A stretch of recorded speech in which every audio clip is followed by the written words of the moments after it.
오늘 성경 말씀은 요한복음 15장 12절에서 17절입니다. 관포지교라는 말이 있습니다. 관중과 포숙의 우정을 말하는 고사성어입니다. 중국 춘추 전국 시대에 관중과 포숙이라는 친구가 있었습니다.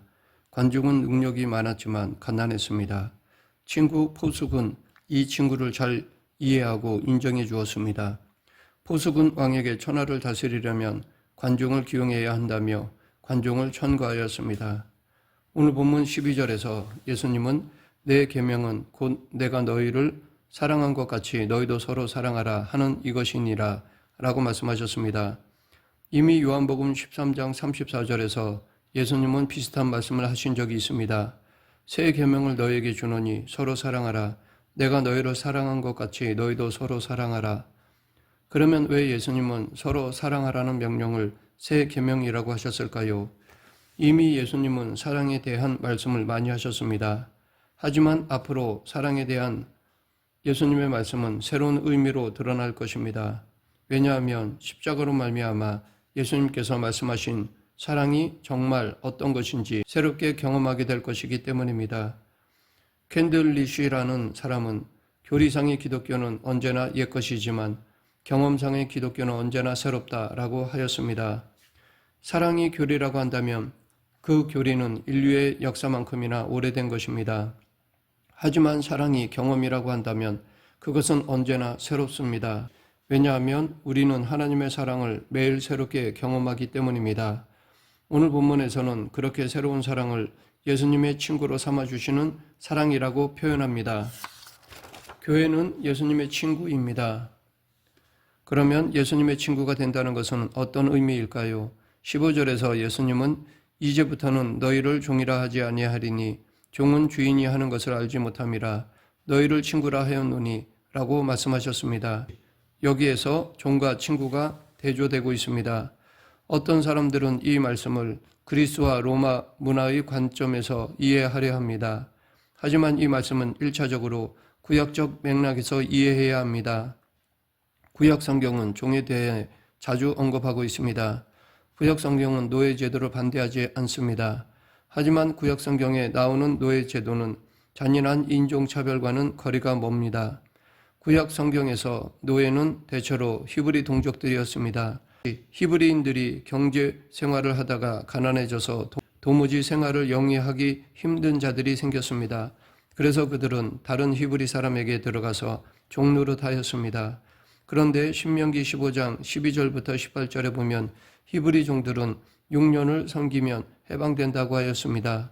하지만 그들이 주인을 사랑하여 주인에게 남고자 하면 귀를 뚫고 계속 살도록 했습니다. 이렇게 귀가 뚫린 종들은 주인과 계속 함께 살았습니다. 그들은 비록 종들이라도 주인과 아주 특별한 관계를 갖게 되는 것입니다. 아브라함에게도 그런 종이 있었습니다. 창세기 15장 2절 아브라함이 이르되 주 여호와여 무엇을 내게 주시려 하나이까 나는 자식이 없사오니 나의 상속자는 이 다메섹 사람 엘리에셀이니이다. 이것은 아브라함이 엘리에셀을 양자처럼 생각했다는 뜻입니다. 또한 창세기 24장에 아브라함이 늙은 종에게 이삭을 위한 배필을 찾아오라고 하였습니다. 그 종은 자기 집 모든 소유를 맡은 늙은 종이었습니다. 어떤 학자는 이 늙은 종을 엘리에셀로 보기도 합니다. 그가 엘리에셀인지 아닌지는 불분명하지만 아브라함이 자기 아들의 배필을 구해오라고 할 정도로 그 늙은 종을 신뢰하였습니다. 이처럼 구약시대에는 종이지만 주인과 아주 특별한 관계에 있는 사람들이 있었습니다. 창세기 18장 17절에 보면 하나님은 소돔과 고모라를 멸망시키기 전에 여호와께서 이르시되 내가 하려는 것을 아브라함에게 숨기겠느냐라고 말씀하셨습니다. 그리고 아브라함의 간청에 귀를 기울이셨습니다. 이사야 41장 8절에 보면 하나님은 아브라함을 나의 벗이라고 부르셨습니다. 모세도 마찬가지입니다. 출애굽기 33장 11절에는 사람이 자기의 친구와 이야기함 같이 여호와께서는 모세와 대면하여 말씀하시며 라고 하였습니다. 이처럼 구약 성경에서 하나님의 친구라고 불린 사람들이 있었습니다. 그런데 하나님의 친구가 되는 것은 사람 편에서 할 수 있는 일이 아닙니다. 전적으로 하나님 편에서 해 주셔야 가능한 것입니다. 이것은 언약의 원리와 동일합니다. 아브라함이 갈대아 우르에서 우상 숭배하고 있을 때 하나님께서 일방적으로 그를 부르셨고 언약을 맺으셨습니다. 모세가 광야에서 장인 이드로의 양을 치고 있을 때 하나님은 일방적으로 그를 부르셨습니다. 하나님은 그들을 친구로 삼기 위해 스스로 낮추셨습니다.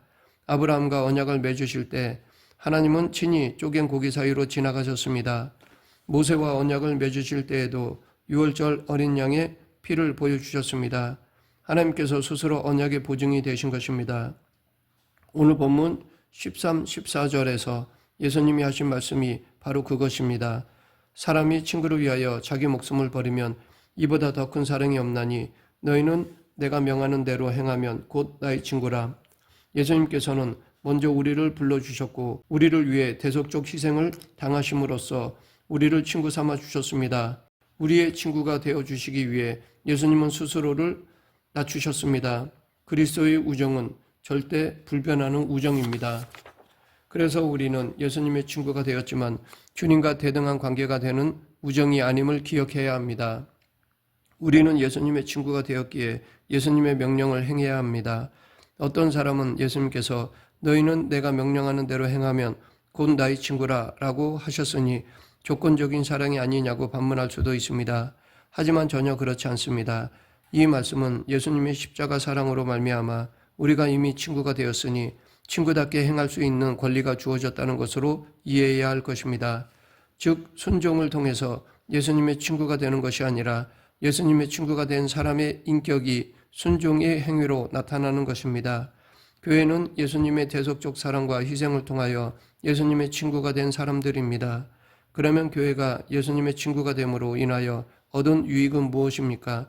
15절 이제부터는 너희를 종이라 하지 아니하리니 종은 주인이 하는 것을 알지 못함이라. 너희를 친구라 하였노니 내가 내 아버지께 들은 것을 다 너희에게 알게 하였음이라. 종과 친구의 차이는 분명합니다.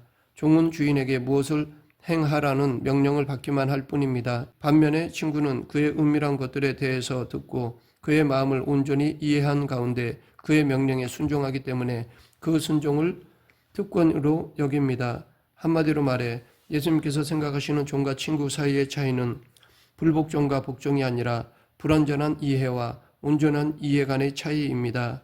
예수님이 우리에게 명령을 내리실 수 있는 절대적인 권리는 전혀 줄어들지 않습니다.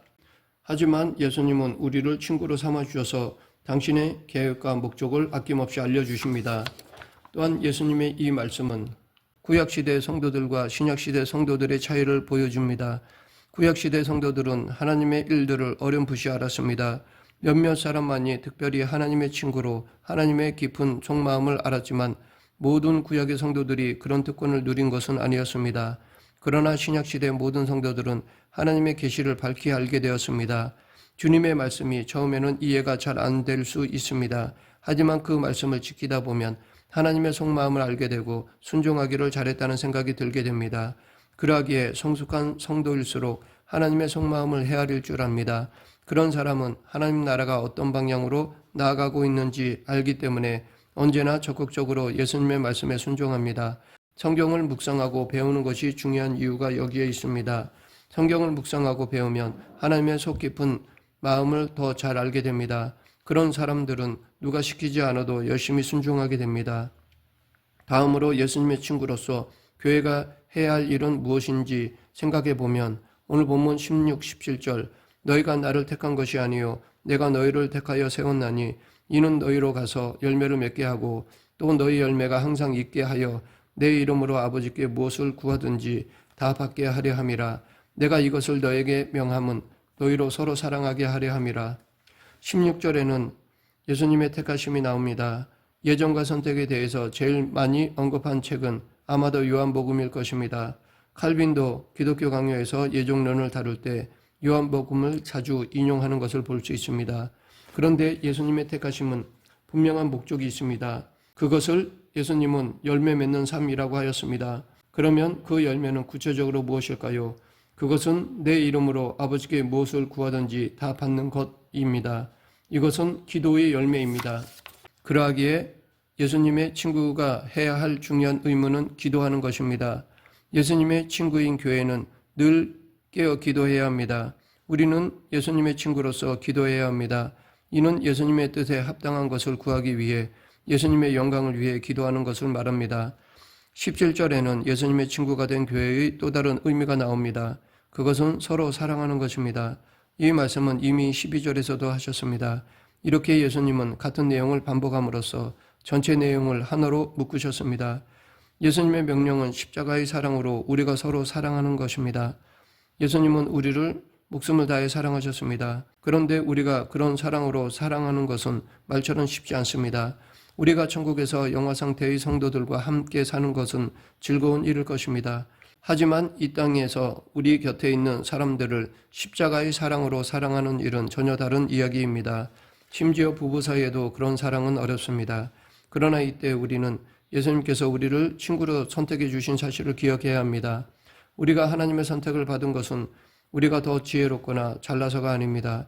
다만 하나님께서 우리를 사랑하셨기 때문에 선택받은 것입니다. 우리가 우리의 이웃을 사랑하는 이유도 우리를 친구 삼아주신 예수님께서 명령하신 것이기 때문입니다.